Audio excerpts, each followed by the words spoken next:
Assalamualaikum warahmatullahi wabarakatuh. Mari kita awali dengan bersholawat kepada baginda Nabi Muhammad Shallallahu Alaihi Wasallam.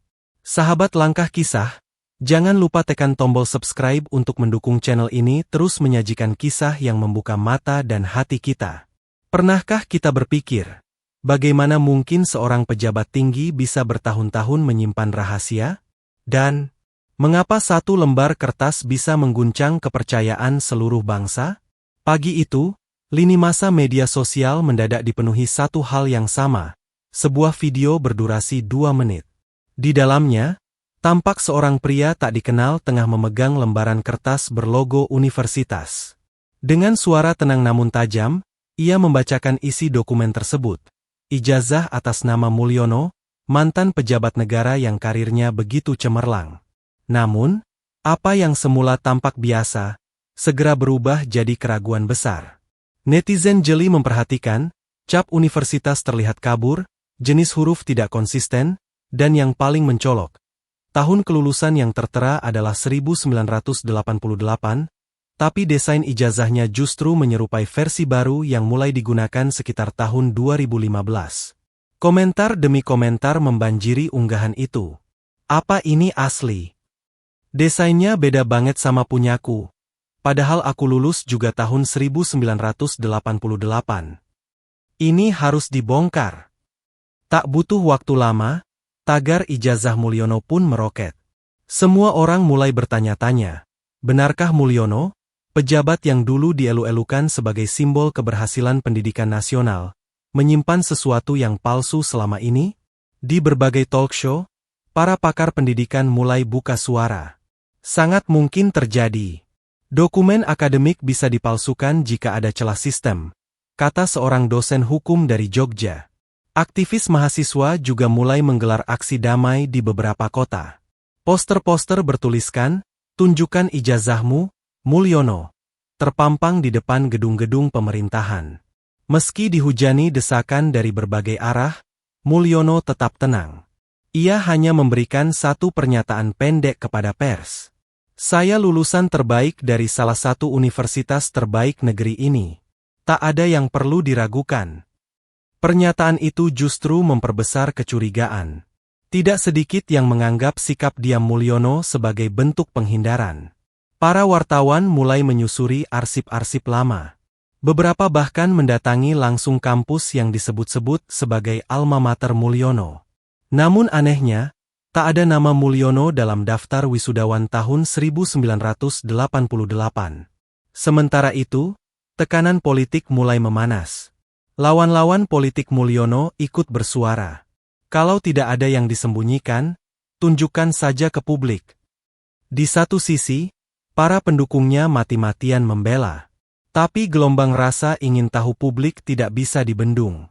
Sampai akhirnya, pada suatu malam yang tenang, 2 orang penyidik dari Bareskrim Polri berdiri di depan rumah Mulyono di Solo. Mereka datang bukan untuk menuduh, tapi membawa surat undangan resmi. Isinya, permintaan agar Mulyono hadir dalam konferensi pers terbuka untuk menunjukkan ijazahnya secara langsung kepada publik. Mulyono menatap surat itu lama sekali. Matanya tajam, tapi tangannya sedikit gemetar. Ia tahu, ia sedang berdiri di ujung tebing, dan satu langkah berikutnya akan menentukan apakah ia jatuh, atau tetap bertahan. Pagi itu, langit Jakarta mendung. Seolah ikut menyembunyikan ketegangan yang menggantung di udara. Di depan gedung Bareskrim, puluhan wartawan telah berkumpul sejak subuh. Mereka menenteng kamera, mikrofon, dan harapan akan jawaban yang telah lama ditunggu publik. Sebuah mobil hitam perlahan meluncur masuk ke halaman. Sorot kamera langsung memburu arah kedatangannya.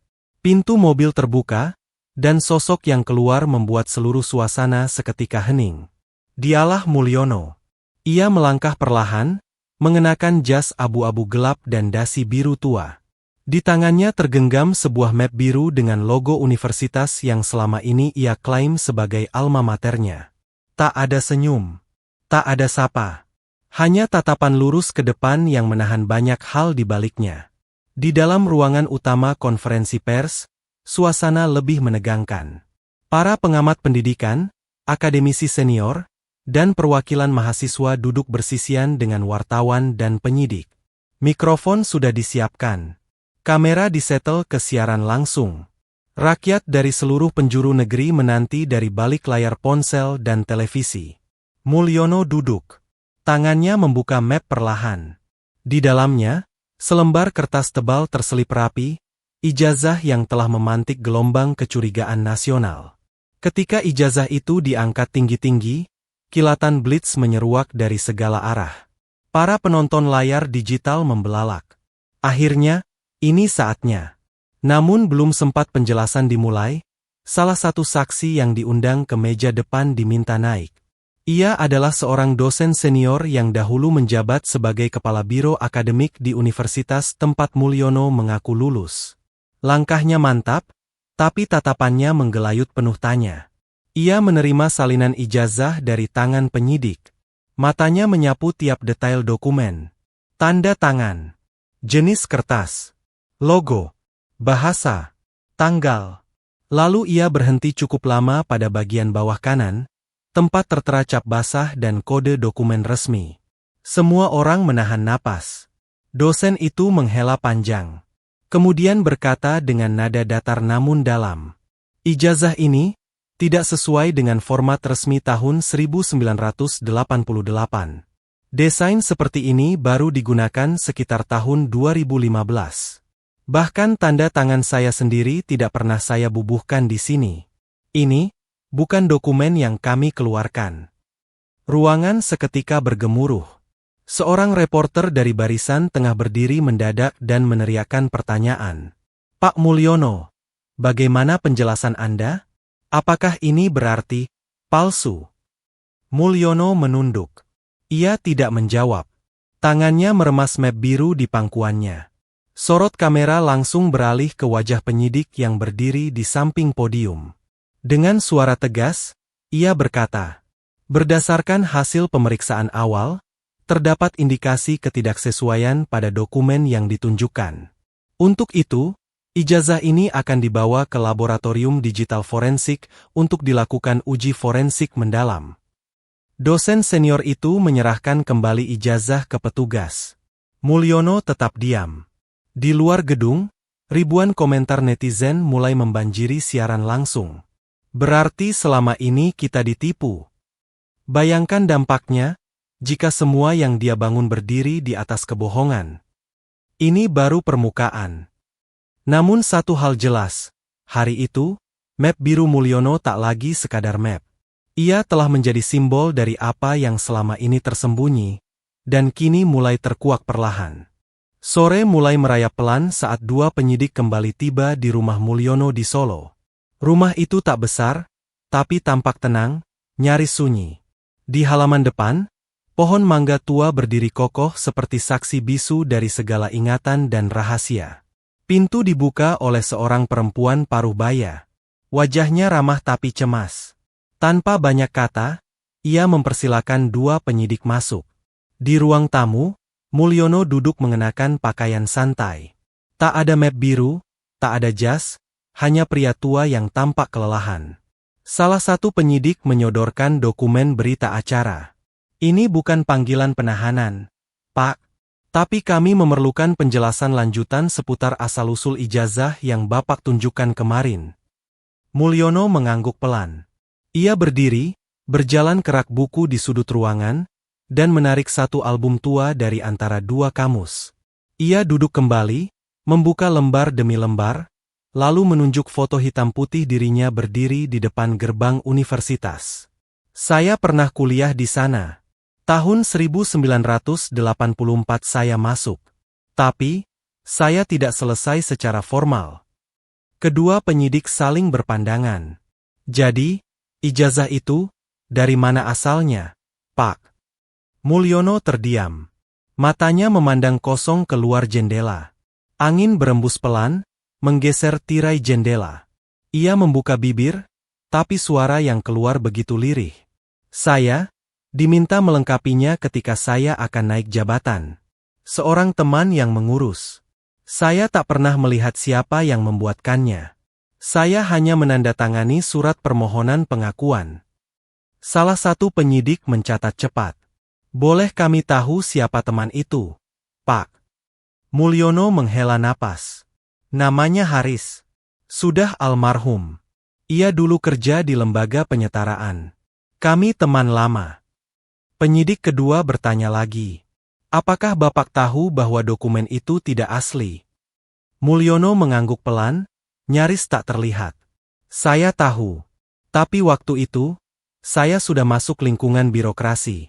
Saya pikir, toh semua orang melakukannya. Saya hanya ikut arus. Sunyi sejenak menyergap ruangan. Di dinding tergantung foto dirinya berdiri di antara para pejabat, menerima penghargaan dari seorang presiden. Potret kehormatan yang kini mulai retak oleh cerita masa lalu yang tak pernah selesai. Penyidik menutup buku catatannya. Baik, Pak. Kami akan melaporkan ini ke bagian dokumentasi dan forensik. Ijazah Bapak akan kami uji untuk kepastian bahan, tinta, dan cetakan. Kami juga akan memeriksa arsip tahun 1988 secara menyeluruh. Sebelum pergi, salah satu dari mereka bertanya, apakah Bapak menyesal? Mulyono memejamkan mata sesaat. Penyesalan itu datang setiap kali saya melihat cucu saya berangkat sekolah. Mereka jujur. Tapi saya tak cukup kuat untuk berkata tidak pada kebohongan. Malam itu, di rumah yang hening di Solo, suara masa lalu akhirnya terdengar. Bukan dari mulut orang lain, tapi dari pengakuan Mulyono sendiri. Bukan untuk membela, tapi mungkin untuk menebus. Gedung laboratorium digital forensik di Jakarta tampak seperti ruang masa depan.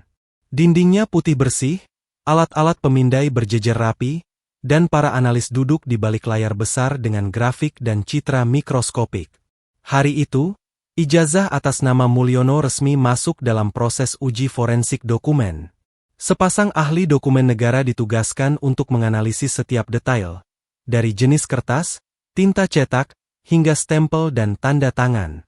Lembar ijazah difoto dengan kamera beresolusi ultra tinggi. Di bawah sinar UV, pola tinta mulai menunjukkan sesuatu yang tak biasa. Salah satu teknisi forensik mengarahkan layar ke seorang analis senior. Pak, lihat bagian bawah. Ada bekas penghapusan tinta. Sisa goresan digit tahun yang tidak konsisten. Analis itu menyipitkan mata. Ini parah.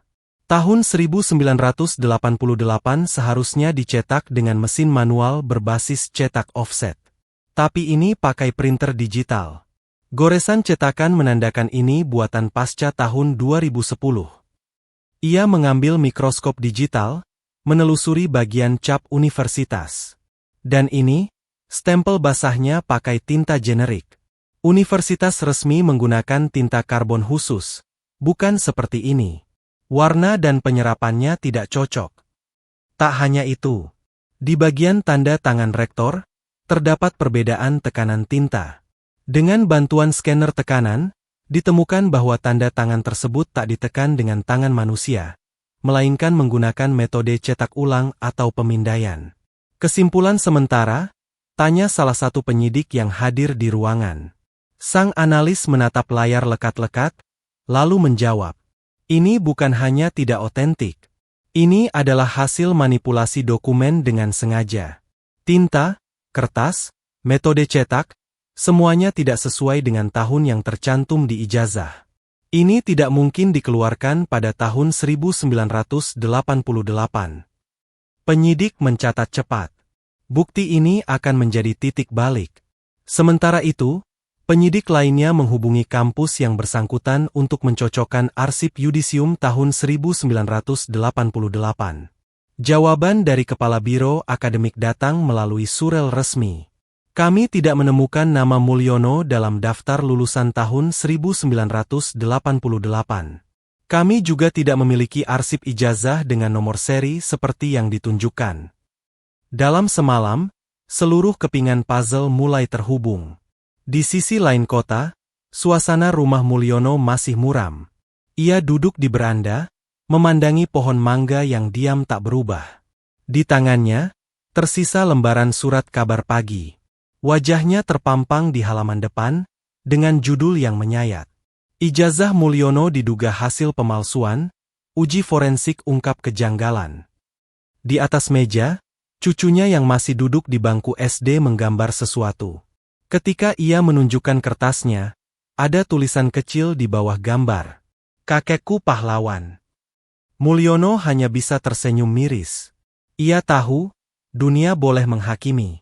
Tapi di mata anak kecil itu, kejujuran masih tampak sebagai harapan yang belum hilang. Hari berganti. Di berbagai media, pemberitaan soal ijazah Mulyono tak kunjung surut. Talkshow politik, diskusi pendidikan, hingga kanal-kanal YouTube membahasnya dari berbagai sisi. Masyarakat terbelah. Ada yang marah. Ada yang kecewa. Dan ada pula yang justru mulai membuka suara tentang pengalaman serupa di lingkungan birokrasi. Namun satu hal yang pasti, kebenaran telah menyembul ke permukaan. Dan kini, penyidik tengah menggali siapa saja yang mungkin terlibat dalam pembuatan dokumen palsu itu. Di dalam ruang interogasi, penyidik memutar ulang pengakuan Mulyono di rumahnya. Nama Haris, sahabat lamanya yang telah wafat, menjadi satu-satunya petunjuk. Lelaki itu, menurut Mulyono, adalah seseorang yang mengerti jalan belakang sistem administratif di era awal 2000-an. Dia bukan pemalsu, kata Mulyono pelan. Tapi dia tahu siapa yang bisa membuatnya. Saya hanya ikut alur. Saat itu, semua orang di sekeliling saya menutup mata. Bahkan ada yang menyuruh, jangan repot kuliah lagi, cukup siapkan dokumen. Penyidik mencatat satu demi satu nama-nama pejabat yang pernah berada dalam lingkaran Mulyono. Beberapa di antaranya kini sudah pensiun. Beberapa masih aktif. Dan beberapa menghilang dari jejak digital. Salah satu nama yang muncul adalah mantan Kepala Lembaga Pengakuan Kesetaraan Pendidikan Non-Formal. Diketahui bahwa lembaga itu pernah dibubarkan karena sejumlah kasus manipulasi data peserta ujian dan penerbitan ijazah palsu di awal reformasi. Langkah penyidik pun melebar. Mereka menyisir dokumen lama, termasuk memo internal, fotokopi rapat, dan dokumen pengadaan tahun 2001 hingga 2004. Di salah satu arsip lama, ditemukan berkas permintaan legalisir yang diajukan atas nama Mulyono, dengan cap universitas, tapi tidak memiliki nomor registrasi dokumen pusat. Ini celahnya, ujar salah satu analis. Dokumen yang sah akan tercatat di Pusat Arsip Nasional. Tapi dokumen ini, kosong. Tidak tercatat sama sekali. Sementara itu, di kota Solo, Mulyono semakin jarang keluar rumah. Ia seperti membatasi diri dari dunia luar. Sesekali wartawan mencoba mewawancarai, tapi selalu dijawab oleh istrinya dengan lembut. Beliau sedang menenangkan diri. Namun di balik dinding rumah itu, Mulyono sebenarnya tengah menyusun sesuatu. Ia membuka laci tuanya, mengeluarkan tumpukan dokumen pribadi, fotokopi rapor lama, kartu mahasiswa yang sudah lusuh, bahkan surat keterangan pernah mengulang mata kuliah tertentu. Saya memang pernah kuliah, gumamnya. Tapi tak pernah selesai. Dulu, saya takut dianggap gagal. Maka saya memilih jalan pintas. Ia tahu, jalan yang dulu tampak menyelamatkan, kini menyeretnya ke ujung pengakuan yang memalukan. Tapi mungkin, inilah waktunya. Menjelang malam, ia menulis sebuah surat panjang.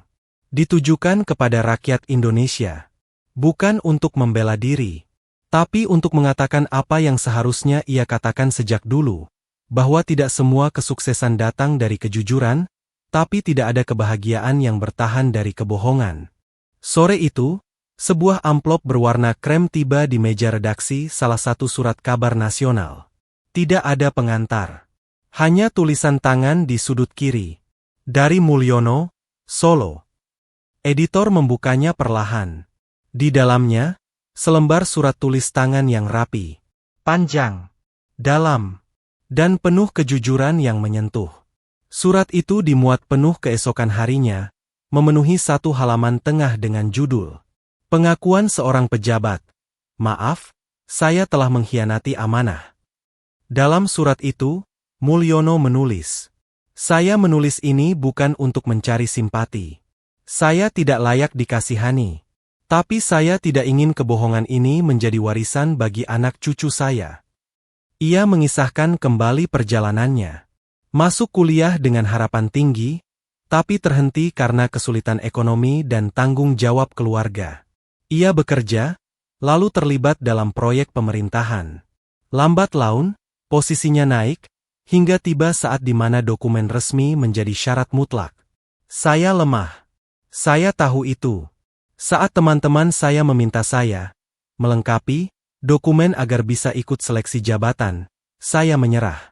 Saya tahu surat itu palsu. Tapi saya membiarkannya. Surat itu menyentuh banyak hati. Bukan karena Mulyono mencoba menutupi, tapi justru karena ia membongkar dirinya sendiri. Hari itu, suasana publik berubah. Tidak semuanya memaafkan. Tidak semua bisa menerima. Tapi gelombang empati mulai bermunculan, terutama dari mereka yang pernah terseret sistem yang sama. Sistem yang menuntut gelar tanpa melihat isi kepala. Sementara itu, penyidik terus melanjutkan proses uji forensik dengan melibatkan arsip negara dan laboratorium pencocokan tinta. Hasil akhirnya akan disampaikan dalam waktu dekat, tapi kesimpulan sementara sudah jelas. Dokumen tersebut bukan keluaran resmi universitas. Di kampus yang disebut-sebut Mulyono sebagai alma maternya, suasana pun bergolak. Mahasiswa mulai mempertanyakan sistem legalisasi, dan pihak rektorat menggelar audit internal untuk memastikan tak ada celah pemalsuan dari pihak luar. Di salah satu ruang dosen, seorang pengajar senior berkata lirih kepada mahasiswanya, "Ilmu tak akan pernah menipu. Tapi manusialah yang sering menutupi kekurangannya dengan kebohongan." Di sisi lain, surat Mulyono dibacakan di sebuah forum diskusi pemuda. Banyak yang terdiam lama setelahnya. Bukan karena tidak percaya, tapi karena sadar, mereka hidup di zaman yang menuntut gelar lebih keras daripada karakter. Malam harinya, di rumahnya yang sepi, Mulyono duduk di ruang tengah. Ia memegang lembar salinan surat yang ia kirim. Ia tahu, hidupnya mungkin takkan pernah kembali seperti semula. Tapi ia merasa lebih ringan. Lebih manusia. Penyidik menelepon. "Hasil forensik final akan kami umumkan lusa. Kami harap Bapak bisa hadir." Mulyono menjawab singkat. "Insya Allah, saya datang. Bukan lagi sebagai pejabat. Bukan sebagai pembicara. Tapi sebagai seorang manusia yang telah menyimpan kebohongan terlalu lama, dan kini siap untuk mendengarkan dunia menghakimi, dengan kepala tegak." Gedung Bareskrim Jakarta kembali dipenuhi orang. Tapi hari ini berbeda. Tak ada sorak, tak ada teriakan. Hanya bisik-bisik, desahan napas, dan tatapan-tatapan yang menanti satu kepastian terakhir. Di tengah ruangan, sebuah meja kecil disiapkan. Di atasnya, diletakkan selembar dokumen asli hasil uji forensik. Dua analis forensik berdiri di depan mikrofon. Di samping mereka, duduk seorang penyidik, seorang perwakilan kampus, dan Mulyono. Ia datang tepat waktu. Mengenakan kemeja putih dan celana hitam sederhana. Wajahnya letih, tapi tak ada lagi kebingungan. Tak ada lagi pembelaan. Ia tahu, inilah akhirnya. Analis pertama mulai membuka hasil uji laboratorium. Setelah dilakukan pemindaian lapisan kertas dan tinta, dapat disimpulkan bahwa bahan kertas yang digunakan berasal dari produksi tahun 2012. Tidak mungkin tersedia tahun 1988. Analis kedua menambahkan, tinta cetak menunjukkan pola semprot inkjet, bukan teknik cetak offset yang digunakan pada masa itu. Tanda tangan, setelah dibandingkan, terbukti hasil pemindaian digital dan bukan tulisan tangan asli. Seluruh hasil itu ditayangkan di layar besar. Semua mata menyaksikan secara langsung bagaimana lapisan demi lapisan kebohongan dibongkar dengan bukti ilmiah. Suara mikrofon kembali menyala. Kali ini, dari penyidik utama. "Dengan ini, kami menyatakan bahwa ijazah atas nama Mulyono adalah dokumen tidak sah, tidak dikeluarkan secara resmi oleh institusi pendidikan yang bersangkutan. Langkah selanjutnya akan ditentukan setelah kajian lebih lanjut dari pihak kejaksaan." Mulyono menunduk. Tak membantah. Tak menyangkal. Ia mengambil mikrofon perlahan. Saya tidak akan membela diri. Yang saya lakukan adalah kesalahan. Tapi saya ingin semua tahu bahwa sistem yang kita bangun selama ini memungkinkan kebohongan kecil menjadi besar. Saya bukan korban. Saya pelaku. Tapi saya bukan satu-satunya. Ruangan hening. Seorang jurnalis muda dari pojok ruangan menangis pelan. Ia pernah mengidolakan Mulyono. Tapi hari itu, ia melihat sosok manusia biasa. Bukan pahlawan, bukan penjahat. Tapi seseorang yang memilih jujur setelah terlalu lama diam. 1 minggu kemudian, berita tentang Mulyono perlahan turun dari headline. Dunia terus berjalan. Tapi dampaknya meluas. Banyak lembaga pendidikan menggelar audit internal. Ratusan pejabat mulai diminta legalisir ulang. Dan kampus tempat Mulyono mengaku lulusan, memutuskan membentuk unit verifikasi mandiri untuk mencegah kasus serupa. Di Solo, rumah Mulyono tak lagi didatangi wartawan. Ia lebih sering duduk di beranda, mengajar cucunya membaca, dan sesekali menulis di buku catatan kecil. Ketika seseorang bertanya padanya, "Apa Bapak ingin membersihkan nama baik?"